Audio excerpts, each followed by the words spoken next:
लिए मैं प्रभु का धन्यवाद देता हूँ। पिछले 10 महीने प्रभु ने हमें संभाला है, हमारी ज़रूरतों को पूरा किया है।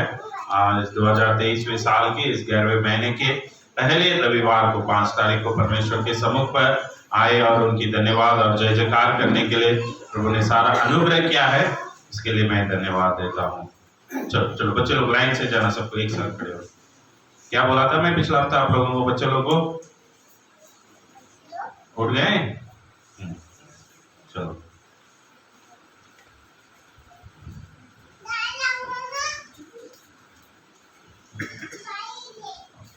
Hallelujah hallelujah. प्रभु हम सबों को आशीष करे। विशेषकर आज के वचन के ओर हम जाएंगे।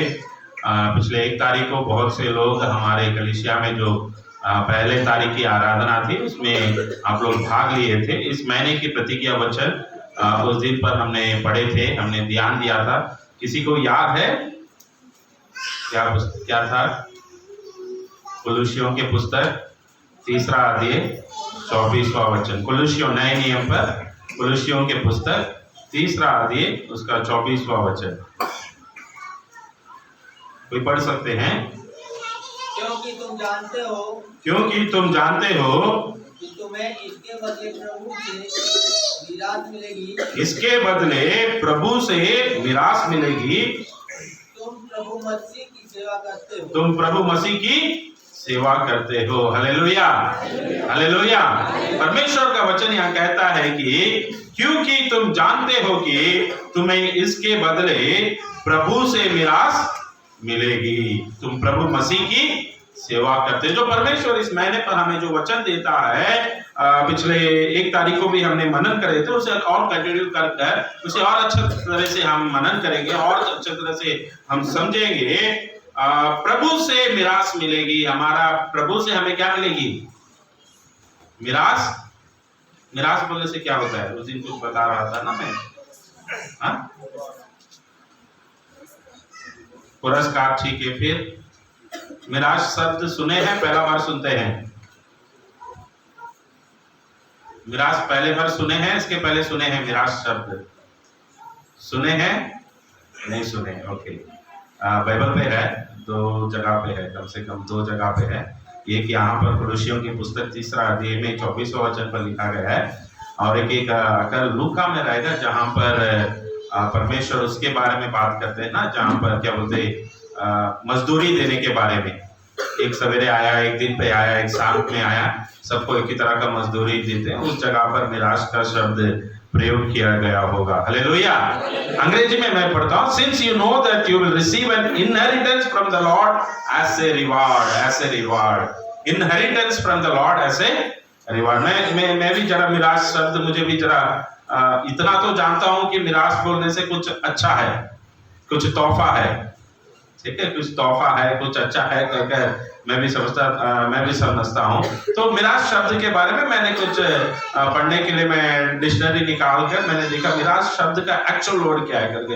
एक अरबिक शब्द है जिसका मतलब ये होता है कि अपने पिता का अपने फादर्स का जो प्रॉपर्टी होता है ना, जो हमारे माता पिता हमारे लिए क्या करते हैं?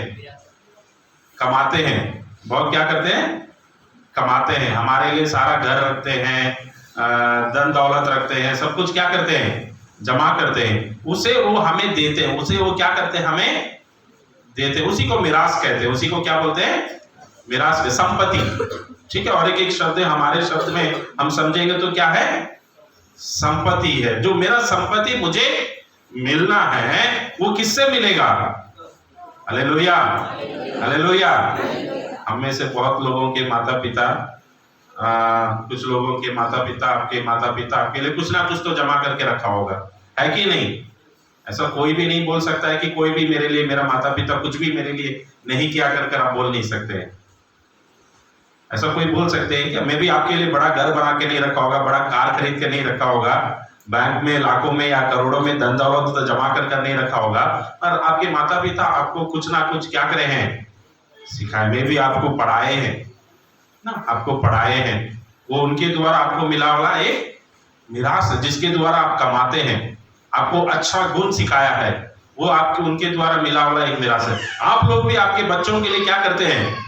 संपत्ति जमा करते हैं, उनके लिए मिरास देना। मैं भी करता हूँ, मेरी 2 बेटी है, महीना कुछ ना होता बैंक में क्या करता हूँ, 100 रुपया हो गया तो 100 रुपया, 500 रुपया हो गया तो 500 रुपया, कुछ ना कुछ कोशिश करता हूँ ताकि क्या करूँ, उनके अकाउंट में डालते जाऊं। वो उनका 18-20 साल होने के बाद उनको क्या करेगा, मिलेगा। हम कोशिश करते, मेरे पापा मम्मी ने मेरे लिए कुछ संपत्ति करके रखे हैं, ये मुझे मिल सकता है, नहीं भी हर समय पर जो सोचते हैं वो मिलता नहीं है, ठीक है। बहुत से घरों पर बहुत बड़ा परेशानी संपत्ति का परेशानी है। Hallelujah, hallelujah. बहुत से परिवारों पर भाई बहनों के बीच में लड़ाई झगड़ा होने का कारण क्या होता है? प्रॉपर्टी होता है।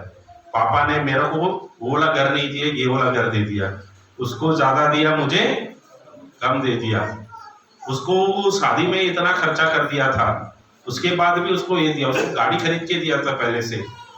हम बहुत समय पर इसको रखकर क्या करते हैं? लड़ते हैं, संपत्ति को रखकर बहुत लड़ते हैं। कभी कभी हमें मिलता है, कभी कभी नहीं मिलता है। कभी कभी ऐसा भी होता है, माता पिता हमारे लिए इतना खर्चा कर करके वो हमारे लिए लोन रख के चले जाते हैं। क्या रख कर चले जाते हैं? लोन रख कर चले जाते हैं, वो भी होता है।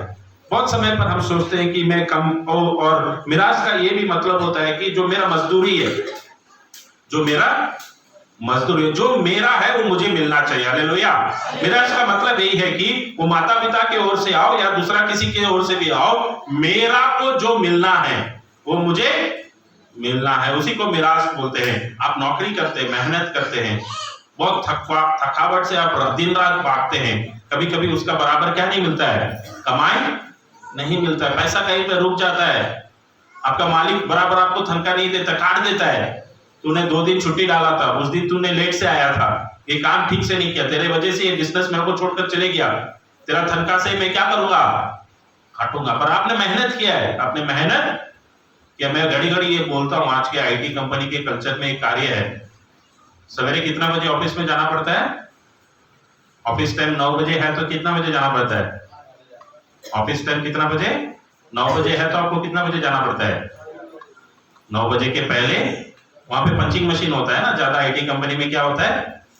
Punching machine. अभी तो वर्क फ्रॉम होम काम करते हैं। कहां से काम करते हैं? घर से काम करते हैं। बहुत से लोग घर से काम करता है, कि हमारे चर्च में भी है, हमने वैसे भी कोई हो सकता है कि घर से काम करते, ऑफिस जाने का जरूरी नहीं है। फिर भी मैं उनको ध्यान दिया हूँ, ठीक है, मैं उनको कभी भी बुलाता हूँ तो लैपटॉप के साथ ही आते हैं। किसके साथ आते हैं? पास्टर जी ऑफिस है, फिर भी मैं आ जाऊँ ना, मैं लैपटॉप है, सबसे पहले लैपटॉप लेकर रखे। 9 बजे होता कि नहीं होता है, 8:45 को कंप्यूटर ऑन करके उनका जो लॉगिन का एक आईडी रहता है उसको डाल के कंप्यूटर ऑन में दिखा देता है। क्या कर देता है? वो नहाया नहीं नहाया, ब्रश किया नहीं किया, कुछ नहीं पता, मगर क्या कर देता है? कंप्यूटर को 8:45 तक ऑन करके रख देता है, अपना तैयारी है कर बोले। यदि वो ऑन नहीं करता है, उसका मतलब उस दिन उसका क्या हो गया? तनख्वाह कट गया। कभी कभी 9 बजे ऑफिस जाने के वजह से 9:30 बजे चले जाते हैं। एक दिन मालिक ने बोला हाँ, दूसरा दिन मालिक क्या कर देता है? तनख्वाह काट देता है। 9:30 बजे गए तो 5 बजे, 9 बजे से 5 बजे ड्यूटी होता है, 5 बजे की जगह में वो आपको 6 बजे तक भी बैठाता है। 6 बजे तक भी क्या करता है? बैठा था। आपने मेहनत किया है, 9:30 बजे जाके 6 बजे तक कंपनी के लिए काम किया है, मगर क्या हो गया होगा वहां पे एंट्री में? आपने लेट से आया, इसलिए आपको इस दिन का तनख्वाह नहीं मिलेगा, एब्सेंट हो जाएगा, मेहनत का फल नहीं मिलता है। यदि मेरे प्रिय भाई बहन पर में आप सोचते होंगे कि मैं इतना कोशिश करता हूँ, इतना मेहनत करता हूँ, 10 रुपया कमा नहीं सक रहा हूँ, 10 रुपया बचा के नहीं रख सकता हूँ मेरे लिए, मेरे बच्चों के लिए, कैसा खर्चा होता है कर मुझे पता नहीं। परमेश्वर का वचन आप ही के लिए है। परमेश्वर बोलता है क्योंकि तुम जानते हो कि तुम्हें इसके बदले प्रभु से क्या मिलेगी? मिरास मिलेगी। आपके मालिक से नहीं मिल सकता है, आपके दोस्त से नहीं मिल सकता है, मेरी आपके माता पिता से भी नहीं मिल सकता है, परंतु आपका जो रिवार्ड है, जो आपका तनख्वाह है, जो आपको मिलना है, जो आपका मिरास है, जो आपका आशीर्वाद है, वो किससे मिलता है? Hallelujah, hallelujah. परमेश्वर इस महीने में बोल रहे हैं, आपको एक प्रतिज्ञा दे रहे हैं। ये प्रतिज्ञा परमेश्वर की ओर से आने वाली है, ये परमेश्वर का जीवित वचन है। यदि आप विश्वास करते हैं, परमेश्वर मेरे कलीसिया में मेरे लिए, बोलना चाहिए कि मेरे लिए, कलीसिया के लिए बोलने से सबके लिए, दूसरे के लिए नहीं, आप बोलना चाहिए, मेरे लिए परमेश्वर इस महीना पर आपने ये वाला वचन दिया है कि मेरा मेहनत का फल मुझे मिलेगा, जो मेरे को आना है वो मेरे को आएगा, प्रभु देगा। मैं किसी के पास जाकर मांगने वाला नहीं हूं, मालिक के पैर पर जाकर गिरने वाला नहीं हूं, उसके पीछे पीछे खड़ा होने वाला नहीं हूं मैं, परंतु प्रभु आप क्या करेंगे, मेरा को देंगे कर आप विश्वास करेंगे तो जरूर परमेश्वर आपके रूखे वाले सारे संपत्तियों को, सारे मिरास को इस महीने पर दे सकते हैं। आमीन आमीन हालेलुया। प्रभु ऐसा करने वाला परमेश्वर है। हालेलुया। यिर्मयाह 31 का 16 पढ़िए। यिर्मयाह की पुस्तक 31वां अध्याय उसका 16वां वचन।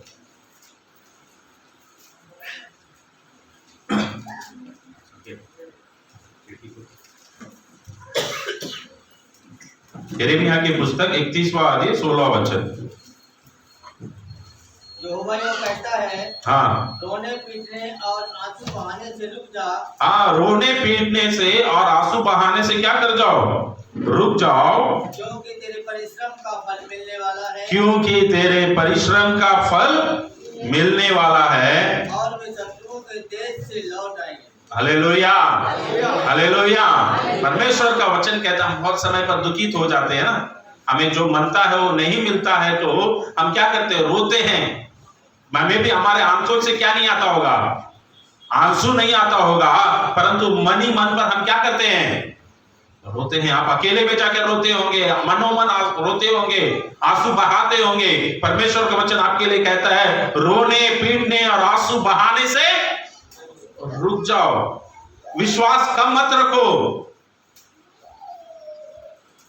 विश्वास में आगे बढ़ो कि प्रभु मेरे को क्या करने वाला है, तेरा परिश्रम का फल मिलने वाला है। हालेलुया।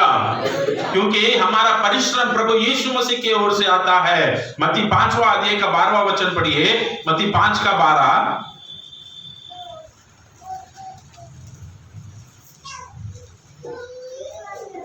आनंदित और मगन होना, क्योंकि तुम्हारे लिए स्वर्ग में बड़ा फल है। क्योंकि तुम्हारे लिए स्वर्ग में बड़ा फल है। हालेलुया।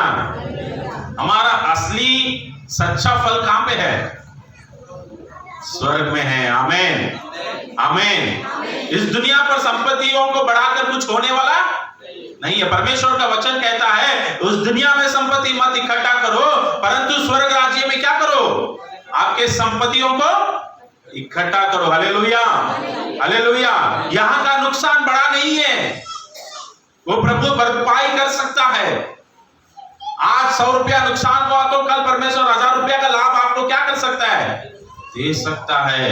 यदि आपके विश्वास जीवन पर कुछ नुकसान हो जाएगा तो स्वर्ग में क्या नहीं कर सकते हैं, बड़ा नहीं सकते। एक पवित्र जीवन जीना बहुत जरूरी है, आशीष का जीवन जीना बहुत जरूरी है, सच्चाई के मार्ग पर चलना बहुत जरूरी है, तभी परमेश्वर की ओर से वो आशीर्वाद हमें मिलने वाला है। परमेश्वर का वचन कहता है, वो शीघ्र आने वाला है हमारे तोहफे के साथ, हमारे तोहफे के साथ वो शीघ्र आने वाला है। यशायाह के पुस्तक 40वां अध्याय 10वां वचन को पढ़िए। यशायाह 40 का 10।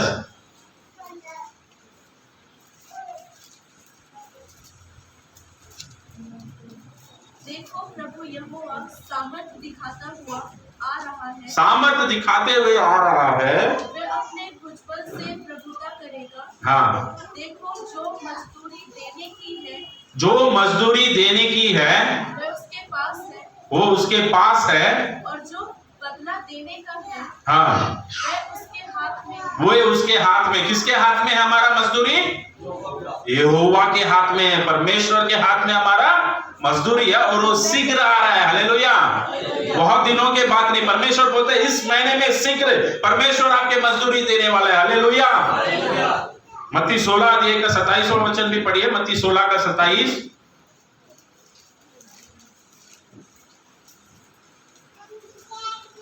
मनुष्य का पुत्र अपने स्वर्गदूतों के साथ अपने पिता की महिमा में आएगा, महिमा में आएगा, और उस समय वह हर एक को उसके कामों के अनुसार प्रतिफल देगा। हाँ, हर एक मनुष्य को उसके कामों के अनुसार क्या करने वाला है, प्रतिफल, हमारे कामों के अनुसार प्रतिफल है। आमीन आमीन। प्रभु के लिए जीते हैं तो प्रभु उसका अनुसार का प्रतिफल हमें क्या करता है, देता है। विश्वास में है कलीसिया आते हैं, प्रार्थना करते हैं, आराधना करते हैं, प्रभु के सेवा में जुड़े रहते हैं, तो प्रभु उसका आशीर्वाद हमें क्या करता है? तोहफा देता है, उसका लाभ हमें देता है। वो परमेश्वर शीघ्र आने वाला है, वो हमें मेहनत का फल देने वाला परमेश्वर है, क्योंकि हम काम किसके लिए करते हैं? कुलुसियों के पुस्तक 3 अध्याय का 23वां वचन पढ़िए, उसमें क्या लिखा गया है?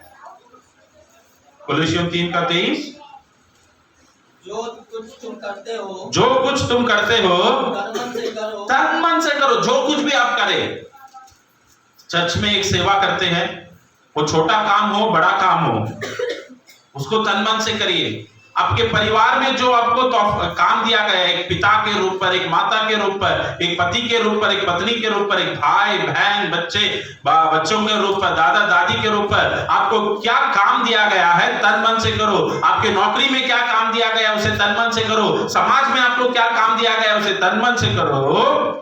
ये समझ कर कि मनुष्यों के लिए नहीं, ये समझ कर कि मनुष्यों के लिए नहीं, प्रभु के लिए करते हो। किसके लिए करते हो? Hallelujah, hallelujah. किसके लिए आप करते हैं? प्रभु के लिए भी करते हैं। सच में भी हम कभी कभी आप लोगों को कुछ काम देते हैं। कल फिर ये युवक भाई बहन लोग रात को लगभग 9:30-10 बजे तक काम कर रहे थे, चर्च का सफाई कर रहे थे, सब कुछ कर रहे थे। उनको पकड़ के रखे थे। पास्टर के लिए करे थे क्या? किसके लिए करे थे? प्रभु के लिए करे थे। Hallelujah, hallelujah. पास्टर आपको फोन करके कुछ एक काम बोलता है, ऐसा कर दो, ये कर दो, ऐसा कर दो करके बोलने से आप पास्टर के लिए करते हैं, प्रभु के लिए करते हैं? प्रभु के लिए करते हैं। हालेलुया। ये आपके वो अध्याय पर यदि आप पढ़ेंगे ना, कुलुसियों 3 अध्याय 18वां वचन से आप पढ़ेंगे, परिवार के बारे में बोलता है। हे पत्नियों, जैसे प्रभु में उचित है वैसा ही अपने पति से आधीन रहो। हे पतियों, अपनी अपनी पत्नी से प्रेम रखो और उनसे कठोरता ना करो।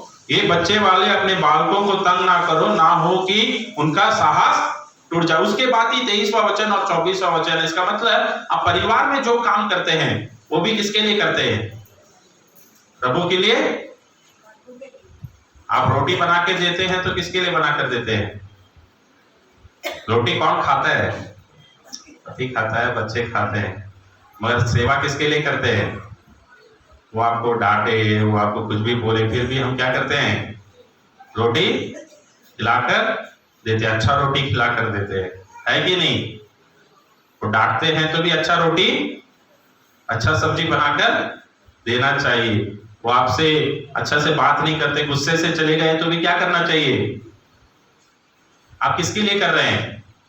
प्रभु के लिए कर रहे हैं। उसी तरह पति भी क्या करना चाहिए? पत्नी से प्रेम करना चाहिए। ठीक से रोटी नहीं मिला तो गुस्सा नहीं करना चाहिए। मेहनत करते हैं, आप बहुत थक के घर आए होंगे, पूरा दिन काम कर कर आए होंगे, घर आते साथ आपको एक काम दिया जाएगा, आप घर के अंदर घुसे नहीं होंगे, आपकी पत्नी बोलेगी तो जाके जरा सब्जी, आप बहुत थक कर आए होंगे, फिर भी आपको जाकर क्या करना चाहिए? सब्जी लेकर आना चाहिए। किसके लिए आप सब्जी लेकर आ रहे हैं? परमेश्वर की सेवा कर रहे हैं। जो एक पति के रूप पर, एक पत्नी के रूप पर, एक पिता के रूप पर, एक माता के रूप पर, एक बच्चे के रूप पर, एक भाई बहन के रूप पर जो काम आप कर रहे हैं, किसके लिए कर रहे हैं? परमेश्वर के लिए कर रहे हैं। जब आप तन मन से ये समझकर कि मनुष्यों के लिए नहीं परंतु प्रभु के लिए करते हैं, क्योंकि तुम जानते हो कि तुम्हें इसके बदले प्रभु से मिरास मिलेगी, क्योंकि तुम किसकी सेवा कर रहे हो? प्रभु मसीह की सेवा करते हो। हालेलुया। जो कुछ भी करे तन मन से करे, सच्चाई से करे, विश्वास से करे, परमेश्वर का वचन मान के करे तो परमेश्वर उसका आशीर्वाद हमें जरूर देता है। आमीन। मैं कुछ उदाहरण देता हूं, ठीक है? परमेश्वर हमारे हाथों का फल, हमारे मेहनत का फल हमें देने वाला परमेश्वर है। उत्पत्ति के पुस्तक 26वां अध्याय 12वां वचन पढ़िए। उत्पत्ति के पुस्तक 26वां अध्याय 12वां वचन। फिर इसहाक ने उस देश में जोता बोया और उसी वर्ष में 100 गुना फल लाया। उसी वर्ष में वो क्या करा? 100 गुना फल लाया। किसके बारे में लिखा गया है? Hallelujah, hallelujah. कितने जन ये वचन पहले बार पढ़ रहे हैं? ओके। ऐसे उत्पत्ति 26 के 12 में ईसाक के बारे में लिखा गया है। किसके बारे में? ईसाक कौन था? अब्राहम का पुत्र था। कौन था? अब्राहम का पुत्र था। उसने उस देश में क्या करा? क्या बोया? बीज बोया और कितना फल लाया? 100 गुना फल लाया। Hallelujah, hallelujah. कितने जन अभी आप लोग का हाफ ईयरली एग्जाम सारा हुआ होगा ना, बच्चों का रिजल्ट आया होगा, आपके बच्चे 100 आउट ऑफ 100 ले लेते हैं सब में? कुछ ना कुछ क्या होता है, 1-2 मार्क सही लिखने से भी 1-2 मार्क क्या होता है? कम होता है। खेती में आप दान डालते हैं, 100 गुना लाभ मिल जाता है, कुछ ना कुछ क्या हो जाता है? नुकसान हो जाता है। परंतु परमेश्वर का वचन यहाँ पर बोलता है, ईसाक नामक एक मनुष्य था, वो अब्राहम का पुत्र था, परमेश्वर से विश्वास करता था, वो बीज बोता है, उसे कितना गुना फल मिलता है? लॉस नहीं है। लॉस कितना है? 0%। कभी कभी हमारे कंपनियों पे सारा हम लोग अकाउंटिंग करते हैं ना, उसमें बड़ा बड़े कंपनी में लॉस कितना है करके एक सेंटेंस ही रहता है, एक कॉलम रहता है, लॉस कितना परसेंटेज, इतना लॉस, कंपनी को प्रॉफिट भी इतना हुआ है, लॉस भी क्या हुआ है, इतना हुआ है कर कर दिखाएंगे। परंतु परमेश्वर के आशीर्वाद में कभी क्या नहीं रहता है? लॉस नहीं रहता है। लॉस कभी नहीं रहता, 100 गुना लाभ देता है। मुझे ये वचन बहुत पसंद है, क्योंकि इसको 100 गुना लाभ कब मिला था जानते हैं आप? अब पहला वचन पढ़िए, 26वां अध्याय का पहला वचन पढ़िए। उस देश में अकाल पड़ा। उस देश में क्या पड़ा? अकाल पड़ा। अकाल पड़ा। यह उस पहले अकाल से अलग था। वो पहले अकाल से, अकाल बोलने से क्या है? हाँ, भूखमरी। अकाल में क्या होता है? फसल नहीं होता। क्या हो जाता है? जमीन सूख जाता है, बारिश नहीं होता है, पानी नहीं मिलता है, जमीन सूख जाता है। खेती करने के लिए क्या मानता है आपको? हाँ, पानी मानता है। जमीन अच्छा से रहना चाहिए, बारिश होना चाहिए, बराबर पानी रहना चाहिए, तभी क्या होगा? फसल होगा। कोई धूप के समय पर पानी नहीं रहने के समय पर क्या नहीं करेगा? बीज नहीं बोगा। वो पानी का तैयारी कर कर ही बीज बोगा। अभी यहाँ पे अकाल के समय पर वो क्या करता है? बीज बोता है। उसके मतलब पानी ठीक से नहीं है। वो क्यों बोझता है? परमेश्वर ने उसको आज्ञा देता है।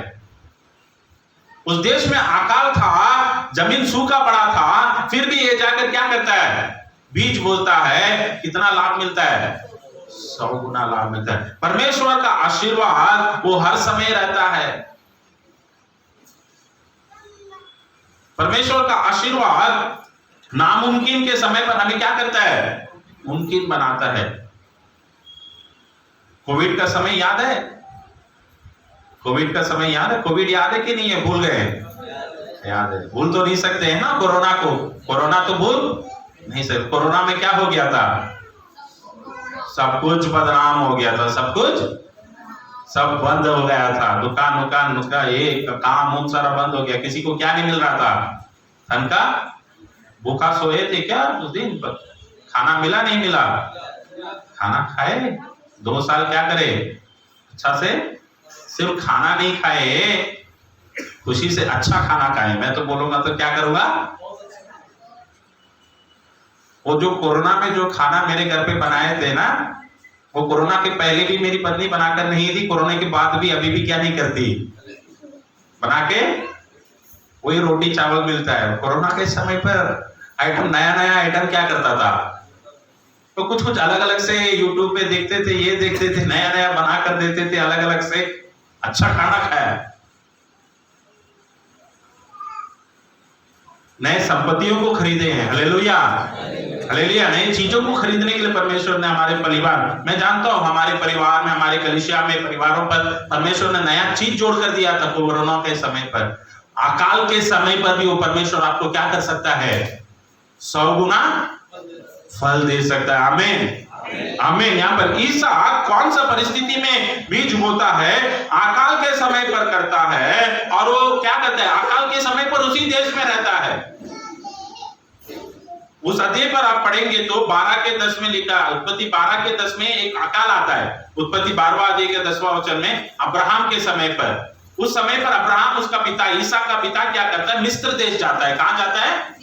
मिस्र देश जाता। अभी ईसाक के समय पर भी एक अकाल आता है, तो ईसाक भी क्या सोचता है, मैं कहां जाऊंगा, मिस्र देश जाऊंगा। कहां जाऊंगा? उसके दिमाग में, ईसाक के दिमाग में क्या पड़ गया था कि मिस्र देश में मेरे को क्या मिलेगा, खाना मिलेगा, मेरा बिजनेस मिस्र देश में अच्छा तरह से होगा, मिस्र देश में मेरे को 100 गुना लाभ मिलेगा, भूखा नहीं मरूंगा कर वो सोचता है। परंतु परमेश्वर बोलता है तुम मिस्र देश मत जाओ। मिस्र देश क्या था उस समय का? अमेरिका का जैसा था। आज बहुत से लोग कहां जाते हैं, बाहर देश जाते हैं ना, बाहर देश जाते हैं कि नहीं कमाने, अच्छा अच्छा पढ़ाई कर कर कहां जाते हैं, काम करने के लिए अमेरिका। ज्यादा से ज्यादा कहां जाते हैं, अमेरिका, फिर कनाडा, उसके बाद ऑस्ट्रेलिया, इंग्लैंड, ऐसे लगा जाए। कोई पाकिस्तान जाता है क्या, कोई अफगानिस्तान जाता है क्या, अभी कोई पैलेस्टाइन जाएगा, गाजा में जाके कोई काम करने जाएगा, अभी लड़ाई वहां पर क्या, सीरिया में जाएगा क्या, कोई नहीं जाएगा। ये क्यों मिस्र देश जाता है बोलने से, ईसा मिस्र देश जाने के लिए क्यों चाहता था? उस जमाना का सुपर पावर दुनिया का अमेरिका, आज अमेरिका दुनिया का क्या है, सुपर पावर है। उस तरह उस समय पर मिस्र देश दुनिया का सुपर पावर था, उसके पास सब कुछ था, इसलिए वहां पर जाएगा, कुछ ना कुछ मैं क्या करूंगा, कमा के जी लूंगा, किसी भी परिस्थिति में मैं रह सकता हूं कर कर वो जाना सोचता है। परमेश्वर बोलता है मेरा आशीर्वाद मिस्र देश में नहीं, मैं इसी देश में, इसी जगह पर, यहाँ पर कुछ भी नहीं हो सकता है, अकाल हो सकता है, परंतु मेरे वचन को मानकर तू चलेगा तो इसी देश में मैं तुझे क्या कर सकता हूं, 100 गुना लाभ दे सकता हूं। Hallelujah, hallelujah. परमेश्वर हर परिस्थिति में आपको आशीष कर सकता है। आशीष उनके हाथ से आता है। आपके मेहनत तो आप करते हैं, आपके मेहनत से सिर्फ नहीं आता है, अगल बगल के बिजनेस से नहीं आता है, लोग वहां पे ज्यादा होता है कर नहीं आता है। परमेश्वर आपको आशीर्वाद करता है तो किसी भी परिस्थिति में क्या कर सकता है, आशीर्वाद करता है। परमेश्वर बोलता है कि तू कहीं मत जाओ, तो 26वां अध्याय का 6वां वचन पे लिखा है वो गेरार में ही रहना रुक गया, उसी देश में रहना वो रुक गया। वो देश में रहने के लिए वो डर रहा था। 7वां वचन आप पढ़ेंगे तो उत्पत्ति 26 का 7, जब उस स्थान के लोगों ने उसकी पत्नी के विषय में पूछा, तब उसने ये सोचकर कि यदि मैं उसको अपनी पत्नी कहूँ तो यहाँ के लोग रिबका के कारण जो परम सुंदरी है उसको मार डालेंगे। मुझे क्या करेंगे, इस देश में परिवार के साथ रहूंगा तो मुझे क्या करेंगे। सिर्फ अकाल खाली नहीं था, जीवन का भी उस देश में उसको क्या था, डर था, मृत्यु का डर था। लोग उसको मार डालने के लिए भी, क्योंकि वो देश का नहीं था, फिर भी वो देश में क्या करता है, रहता है। क्यों रहता है, प्रभु ने बोल दिया, रहो कर कर बोलता है। परमेश्वर क्या बोलता है, रहो कर कर बोलता है। परमेश्वर सारी परिस्थिति को क्या करता है, बदलता है। 27वां वचन और 28वां वचन को पढ़िए। इसहाक ने उनसे कहा, तुमने मुझसे बैठ करके अपने बीच से निकाल दिया था। अपने बीच उन लोग क्या कर दिया था, ईसाक आज ज्यादा बढ़ते बढ़ते गए थे, ईसाक को उस गांव से बाहर भगा देते। वो दूसरा जगह जाता है, वहां पर भी मेहनत करता है, प्रभु का आशीर्वाद रहता है, वहां पर भी 100 गुना लाभ लेता है। अभी ये सारा उस देश के राजा अबीमेलेक सबको ही देखते हैं, फिर उन लोग समझौता करने के लिए आते हैं, अबीमेलेक के पास आते हैं। आप पढ़िए, मेरे पास क्यों आए हो, मेरे पास क्यों आए हो। तूने कहा हमने तो प्रत्यक्ष देखा है कि यहोवा तेरे साथ, यहोवा तेरे साथ है करके हमने देखा है, इसलिए हमने सोचा कि तू तो यहोवा की ओर से धन्य है। यहोवा की तू कहां से धन्य है, मेरे देश के कारण नहीं, मेरे देश के पानी के कारण नहीं, तेरे मेहनत के कारण नहीं, तू कहां से धन्य है, यहोवा के कारण धन्य है। हमारे तेरे बीच में शपथ खाई जाए और हम तुझसे इस विषय की वाचा बंधाएं। इस विषय की, अब से मैं आपसे लड़ूंगा नहीं, आपको कुछ नुकसान। पहले उस देश के उसी लोग इसको मारना चाहते थे, खत्म करना चाहते थे, परंतु अभी परमेश्वर का आशीर्वाद उसके ऊपर है कर उन लोग जानते साथ उन लोग आकर क्या करते हैं, दोस्ती बनाते। मेरे प्रिय भाई बहन, आप डरिए मत, किसी से क्या मत करिए। परमेश्वर आपको यहाँ पर रहो कर बोला है तो यहीं पर परमेश्वर आपको राजा बनाएगा। यूसुफ को एक मिस्र देश में परमेश्वर क्या करता है, प्रधानमंत्री बनाता है। आपको भी इस देश में परमेश्वर बनाएगा, इस गांव पर बनाएगा, इस शहर में बनाएगा, ऊंचे पदों पर लेकर जाएगा, आपके बच्चों को आशीर्वाद करेगा। आपके मेहनत से नहीं, सिर्फ परमेश्वर और परमेश्वर से। आपको मेहनत सच्चाई से करना है, परमेश्वर का भय मानकर करना है, परमेश्वर के लिए करना है, दुनिया के लिए नहीं, मनुष्य के लिए नहीं। सेवा किसके लिए करना है? परमेश्वर के लिए करना है। और परमेश्वर की ओर से हमें क्या मिलेगी?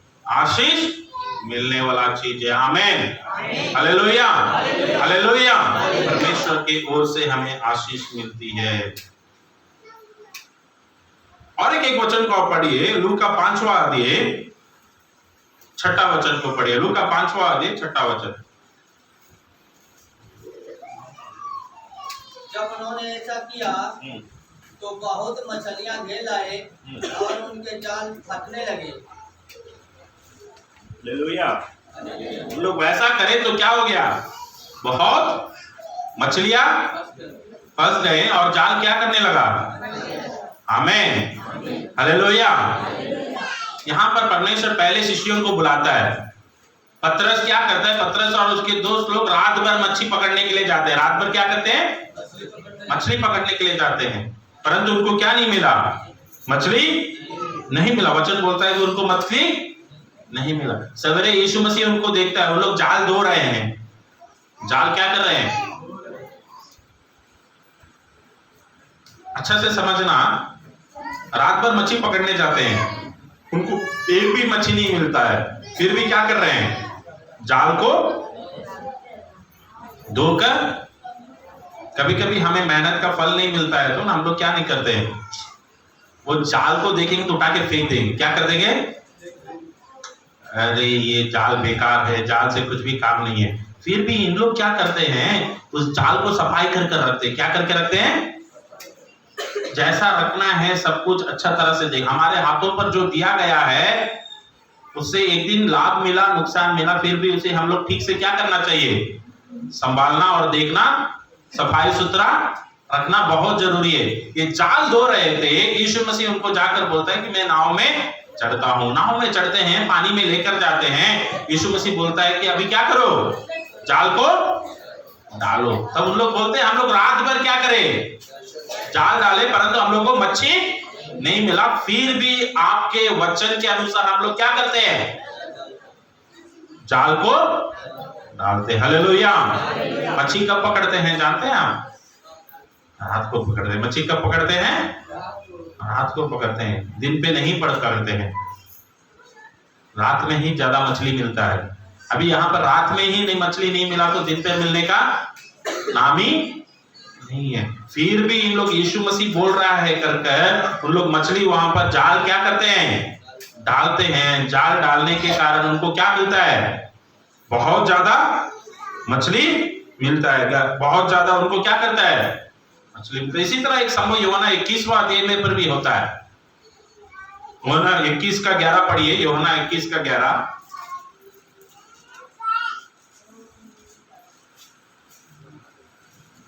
शमौन पतरस ने धोनी पर चढ़कर 153 मछलियां से भरा हुआ जाल किनारे पर खींचा और इतनी मछलियां होने पर भी जाल ना फटा। हालेलुया। कितना मछली था? 153। अच्छा से पढ़िए। 153। तो शमौन पतरस ने धोनी पर हाँ 153 बड़ी मछली थी, छोटी मछली नहीं। 153 अच्छा से पढ़ना चाहिए ना। वचन में क्या लिखा गया है? 153 बड़ी मछली थी, फिर भी क्या नहीं करा? जाल। जब परमेश्वर का आशीर्वाद आता है आपका जाल फटता नहीं है। क्या नहीं होता है? जाल नहीं फटता है, वो रुकता है। कितना भी रहता है आपके हाथों पर। कभी कभी हम बोलते हैं ना, अरे मेरे पॉकेट से पैसा कैसा खर्चा होता है, मेरा पॉकेट फटा है क्या कर मुझे पता नहीं, मुझे पता नहीं। कभी कभी हमारे पैकेट में कुछ पड़ जाता है, हम लोग पैसा डालते हो कहीं पर, रास्ता में क्या हो जाता है? गिर जाता है। खर्चा ऐसा होता है कैसा आया कर हमें नहीं पता। 20,000 कमाते हैं, 30,000 का खर्चा आ जाता है। हम लोग तो 20,000 के अनुसार बजट बना के बैठते हैं महीना में। मेरा 20,000 का क्या है?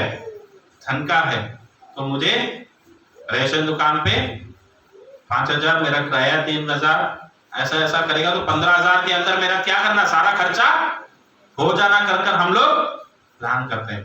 अचानक से कुछ ना कुछ खर्चा आ जाता है, अचानक से अस्पताल जाना पड़ जाता है, यात्रा करना पड़ जाता है, गाड़ी कुछ खराब हो जाता है, कुछ ना कुछ हो जाता है, हमें खर्च लेना पड़ जाता है। कमाया मगर आपके हाथों पर क्या नहीं है, कुछ नहीं, आपके हाथों पर कुछ नहीं है। पर परमेश्वर का जब आशीर्वाद आता है, वचन कहता है कि 153 बड़ी मछली थी फिर भी क्या नहीं हुआ। इसका मतलब जाल फटेगा तो क्या हो जाएगा। समुद्र में लोग मच्छी पकड़ रहे हैं, मच्छी निकाल रहे हैं, मच्छी को आप लोग देखे कभी फोटोज वीडियो सारा देखे, मच्छी पकड़ने का वीडियो सारा। लोग मच्छी समुद्र से क्या करते हैं, जाल को खींचते हैं। जाल को खींचने के समय पर वो जाल वजन लिया बिना जाल फट गया तो 153 मछली कहां जाएगा, पानी में चले जाए, वापस वो समुद्र में चले जाएगा। आपका जाल भी फट गया, वापस मछली पकड़ नहीं सकते हैं। परंतु जब परमेश्वर का आशीर्वाद रहता है वो नुकसान नहीं होता है, बेकार का खर्चा नहीं होता है। हर एक महीना जब कभी भी आप तनख्वाह लेते, मैं एक सच्चाई से, एक विश्वास के साथ बोलता, मेरे जीवन पर मैं करता हूं, जब तनख्वाह मुझे मिलता है मैं प्रभु का धन्यवाद देता हूं, प्रभु का धन्यवाद देता हूं, उनसे धन्यवाद करता हूं कि प्रभु परमेश्वर आपने मुझे ये तनख्वाह दिया है, जो परमेश्वर का है उसे पहले उनके लिए लेके रख देता हूं, बाकी से मैं खर्चा चलाता हूं, परमेश्वर मेरी जरूरतों को पूरा करता है। हम कभी कभी क्या करते हैं, चलो समय पर कर लेंगे, कर पैसा कर देखेंगे तो उस महीने में कितना खर्चा आता है कितना आपको पता भी नहीं चलता है। सबसे पहले जो परमेश्वर को गौरव और आदर देना चाहिए उसे हम देने के समय पर, धन्यवाद देने के समय पर, उनको देने वाला हम देने के समय पर परमेश्वर आशीर्वाद करता है। जाल आपका कभी क्या नहीं करेगा, फटेगा नहीं, आपका लाभ आपके हाथों पर रहने वाला परमेश्वर है। परमेश्वर का वचन कहता है कि क्योंकि तुम जानते हो कि तुम्हें इसके बदले प्रभु से क्या मिलेगी, मीरास मिलेगी। आप किसके लिए सेवा कर रहे हैं, प्रभु के लिए सेवा कर रहे हैं। आमीन आमीन। आप प्रभु के लिए सेवा करेंगे तो आपका फल कहां से आने वाला है, प्रभु परमेश्वर से, और शीघ्र आने वाला है, वो शीघ्र आने वाला है। प्रकाशित वाक्य 22वां अध्याय का 12वां वचन पढ़िए। प्रकाशित वाक्य 22:12 हम खत्म कर लेंगे। प्रकाशित वाक्य 22 का 12। देख मैं शीघ्र आने वाला हूँ और हर एक के काम के अनुसार बदला देने के लिए प्रतिफल मेरे पास, मैं आने वाला हूँ, हर एक जन के काम के अनुसार बदला देने का प्रतिफल मेरे हाथों में है। हालेलुया। हमारे आशीर्वाद प्रतिफल किसके हाथों पर है, प्रभु परमेश्वर के हाथों में। एक बार हम कुलुसियों 3:24 सब मिलकर पढ़ेंगे। कुलुसियों की पुस्तक 3 अध्याय 24वां वचन।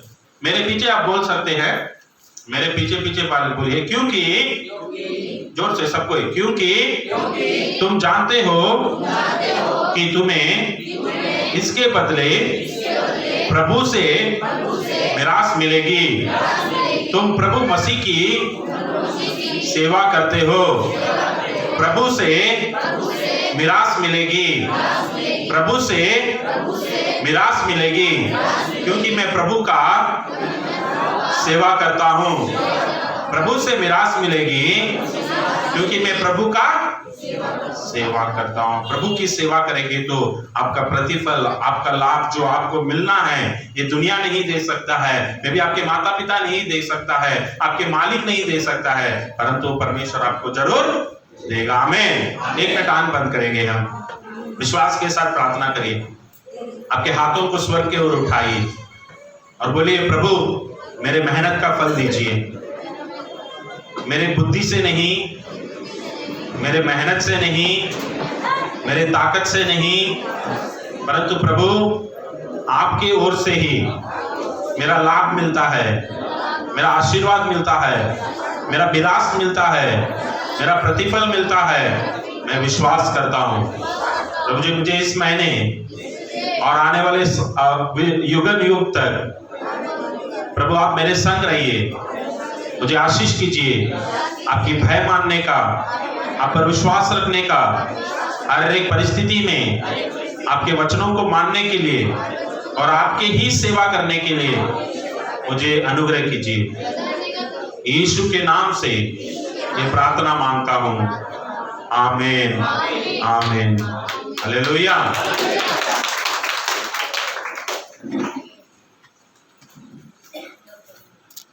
हम सब खड़े हो जाएंगे।